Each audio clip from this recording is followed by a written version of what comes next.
Oi, eu sou o Alejandro. E eu sou o Rodrigo, e esse é o canal 1 a 2. E hoje a gente veio aqui comentar um pouco das referências do novo clipe da Priscila Alcântara. E na verdade não foi só um clipe, foi um acontecimento, né? Fazia algumas semanas que ela tava lançando teasers, spoilers sobre o clipe.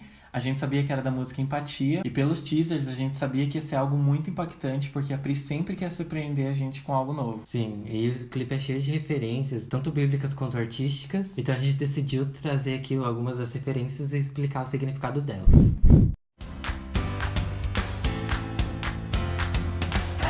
Pra quem não conhece, a Priscila Alcântara é uma cantora gospel que começou a sua carreira apresentando o programa Bom Dia e Companhia no SBT. Enquanto ela estava no programa, ela fez alguns trabalhos gospel e também algumas músicas seculares para a própria emissora. E depois que ela saiu da TV, ela resolveu focar na carreira gospel dela. E desde então ela vem lançando músicas gospel, mas que tem uma pegada bem jovem, assim, bem pop, que trata essa relação dela com Deus de uma forma bem descontraída, assim, bem íntima, e que a gente consegue se identificar bastante, né? Eu acho que o que chama mais atenção na carreira da Priscila é justamente esse contato que ela tem com as pessoas, principalmente com os jovens, e a forma com que ela tenta trazer Deus para a vida dessas pessoas. Ela sempre busca mais essa questão da intimidade com Deus do que a religião. Então isso acaba juntando mais os jovens, né? A galera mais jovem se identifica mais com ela. Até porque ela é bem moderna, né? Ela é bem descolada. Até pouco tempo atrás ela tinha o cabelo rosa, ela tem bastante tatuagem. E ela sempre foi aquela pessoa que gerava polêmica nas igrejas, né? Ela não segue um padrão, na verdade. Eu vejo muitas pessoas de igreja criticando o estilo dela e a forma que ela pega a palavra de Deus. Como o público dela é mais jovem, ela tem toda uma linguagem assim mais fácil pra todo mundo entender. As novas músicas dela não falam assim diretamente em nome de Deus, às vezes, mas dá ali entender, e a gente consegue entender que ela tá falando disso. Eu acho que ela é muito estratégica quando ela vai lançar alguma música, ou até compor, porque ela compõe a maioria das músicas do álbum. Eu acho que a maior estratégia dela não é falar diretamente de Deus, mas é introduzir Deus na vida dessa pessoa sem falar diretamente dele. E recentemente ela lançou um novo álbum dela, que se chama Gente, um álbum bem sensível, assim, que fala de assuntos bem importantes para os jovens agora, como depressão, contato com Deus, mas também tem um lado, assim, de alegria, do como a gente pode ser feliz com a nossa vida, do jeito que ela é. É um álbum bem legal, assim. Eu acho que o que chama atenção no álbum é a questão dela querer passar, além da mensagem espiritual, a mensagem artística. Sim, ela quebrou barreiras, assim, né? Porque ela trouxe uma coisa bem artística que a gente não é acostumado a ver no mundo gospel ali. Quando a gente fala de álbum gospel ou música gospel, a gente só pensa naquele álbum padrão que a cantora vai cantar alguma coisa sobre Deus e ponto final. Mas a Priscila não. Eu acho que ela é muito estratégica quando ela vai passar essa mensagem. Ela cria a arte dela, ao mesmo tempo ela passa a mensagem e prega a palavra de Deus. Então acho que é um conjunto completo quando a gente pensa em cantora gospel. E eu acho que o propósito maior, tanto do álbum quanto do ministério dela, é que o objetivo principal não é apenas passar uma mensagem para quem está na igreja ou para quem segue alguma religião, e sim falar com todo mundo, até quem não está na igreja. Sim, até quando ela lançou um teaser ali do que seria o álbum, ela tá falando no telefone com uma representação de Deus, né? E ela fala justamente isso, que ela quer se comunicar tanto com as pessoas de dentro, que são os crentes, que são como ela, quanto os de fora, que são gente como ela também. Então é um álbum assim pra todo mundo, tanto pra galera que tá na igreja ou que tem ali uma relação com Deus, quanto pra uma pessoa que nunca teve um contato com ele, né? E nesse álbum, a faixa principal é Empatia, que foi o clipe lançado recentemente. A música em si é bem parecida com o álbum, assim, tanto é que é a principal, né? E ela é bem sensível, assim, ela parece um conselho dado, assim, em versão de música, né? Parece uma carta que ela escreveu pra alguém, né? Na verdade, ela até comentou isso no Twitter, que pra escrever Empatia, ela escreveu vários conselhos, assim, e através desses conselhos ela escreveu a música. E dá pra gente perceber isso, porque Sim. na letra parece que ela tá falando com duas pessoas. Uma pessoa que tá passando por alguma coisa ali difícil, então ela tá dando conselhos como que ela pode superar aquilo.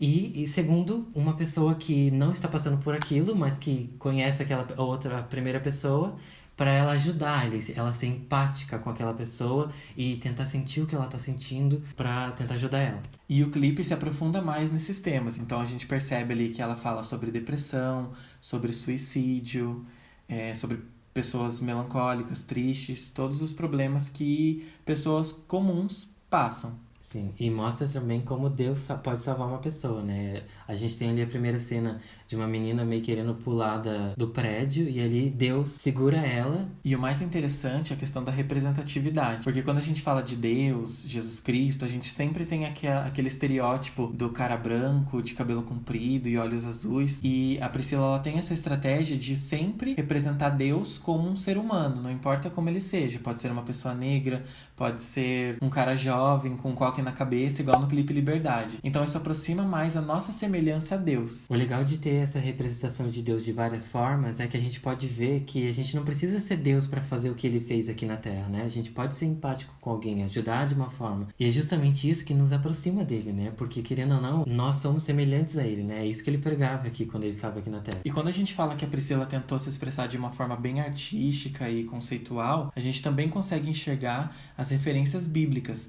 Então, por mais que muita gente acabe julgando o trabalho dela, dizendo que ela não fala de Deus, se você prestar bem atenção, você percebe que as referências bíblicas são bem fortes e profundas, né? Tanto é que a gente começa ali o clipe com uma referência da ressurreição de Cristo, né?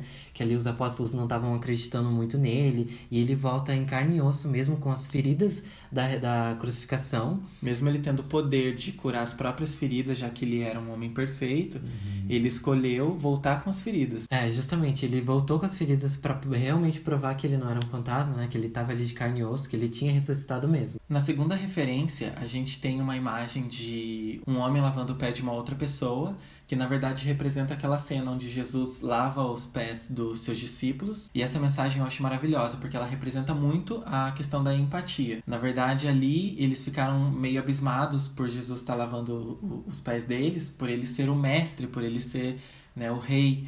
Mas foi justamente isso que Jesus quis mostrar. Se ele que era o mestre, se ele que era o rei, estava lavando os pés dos próprios discípulos, isso mostrava que eles deveriam fazer isso e muito mais pelos seus semelhantes. Depois a gente tem ali umas cenas que representam a Santa Ceia, né? Uma Santa Ceia bem representativa, assim, com mulheres e homens e pessoas diferentes. Pessoas de diferentes estereótipos. Que passa essa mensagem, que todo mundo pode ali estar naquela Santa Ceia, dividindo o pão, que é a representação de Cristo, e o vinho, que é também a representação do sangue dele, né? Até porque eu tenho certeza que muita gente vai querer dizer que ela estava querendo parecer Jesus Cristo ali naquela imagem, e é justamente ao contrário. Eu acho que é mostrar que todas as pessoas, elas têm que participar dessa Santa Ceia. E depois a gente tem ali tipo um remake de um texto bíblico, que é quando Pedro saca a sua espada ali para defender Jesus e acaba cortando a orelha de um dos soldados que estavam ali para levar Jesus para a crucificação, né? E essa é uma parte bem importante, porque é aquele momento que Jesus está no Getsemane, nas suas últimas horas, e ele está pedindo a Deus socorro, ele está se perguntando ele sabe o que vai acontecer, mas ele fica se perguntando onde está Deus naquele momento e pedindo para se livrar daquilo, né, se fosse possível, mas que se não fosse ele ia aceitar. Ele ia aceitar. E quando Judas entrega ele para os guardas, que acontece essa cena da mutilação da orelha. E a última referência bíblica que a gente encontrou é a nossa favorita, né? Que é aquela cena onde a menina tá correndo de alguns homens ali, né? Que é uma referência clara àquela história da mulher que foi condenada por adultério, né? E a gente sabe que a maior mensagem dessa cena é realmente o julgamento que a gente tem sobre a outra pessoa. Então, quando Jesus Cristo confronta aquelas pessoas que estão com a pedra na mão, ele questiona: se você não tem nenhum pecado, que atire a primeira pedra. Sim. E ninguém atira a primeira pedra, porque todo mundo tem pecado, todo mundo erra. E essa cena toca muito, porque pra gente ela fala muito sobre ser mais tolerante, sobre aceitar o seu próximo, não ter preconceito. E por último, mas não menos importante, a gente tem as referências de artes, né? De obras de artes bem famosas, como Van Gogh com aquele quadro Homem Velho com a Cabeça na Mão. Que justamente fala dessa questão da pessoa com depressão, melancolia. Então faz todo sentido ter ele no clipe. E a gente tem também o quadro de Caravaggio, que é a Incredulidade de São Tomé, que é justamente aquela cena onde Jesus está mostrando a ferida né? para os discípulos. E tem também a referência do quadro A Criação de Adão, do Michelangelo. Traz uma referência bem forte, assim, do toque humano, né? Que o clipe conseguiu trazer de uma forma bem bonita, assim, de quão importante é o toque humano, né? Aí a gente tem Botticelli ali com o Nascimento de Vênus e Leonardo da Vinci, claro, né? Com a Santa Ceia. E a gente até pode interpretar como Mona Lisa também, porque o enquadramento da Priscila durante todo o clipe é bem parecido ali com o enquadramento dela e tal. Tudo bem que ela se mexe ali, mas é bem parecido o enquadramento. Então todas essas referências de obras de arte mostram que também um clipe gospel não precisa ser uma coisa antiga, ultrapassada. Pode, além das mensagens espirituais, passar uma mensagem cultural. Sim. O clipe em si é bem jovem, né? Ele tem uma linguagem muito dedicada a esse público mesmo. Dá pra ver que foi feito, pensado por esse público. E é aquela questão da estratégia da Priscila. Eu mesmo sempre me identifiquei muito com o ministério dela. E apesar de já ter feito parte de uma igreja no passado, hoje em dia eu me sinto muito mais incluído no relacionamento com Deus através do ministério dela, do que estar num lugar físico todos os dias ali falando de religião. Então é isso, espero que vocês tenham gostado do vídeo. A gente separou as referências que a gente conseguiu identificar, né? Se por acaso vocês encontrarem alguma outra referência, ou de repente tiverem alguma outra percepção ou interpretação do clipe, deixe nos comentários e divida com a gente, porque eu acho que o clipe é tão profundo que não tem uma verdade universal que fala sobre ele. Se você gostou do vídeo, não esquece de se inscrever no canal, não esquece de deixar o like também. Porque ajuda super a gente, né? Com o seu like a gente pode conseguir alcançar novas pessoas, né? E dá muito trabalho fazer esse vídeo. Dá mesmo, a gente tá gravando às 3 da manhã aqui, né? Mas vale super a pena porque é um assunto que a gente gosta bastante. Não se esquece também de seguir a gente lá nas redes sociais pra gente também conversar sobre isso e sobre as outras coisas que a gente fala aqui no canal. Então é isso. Tchau!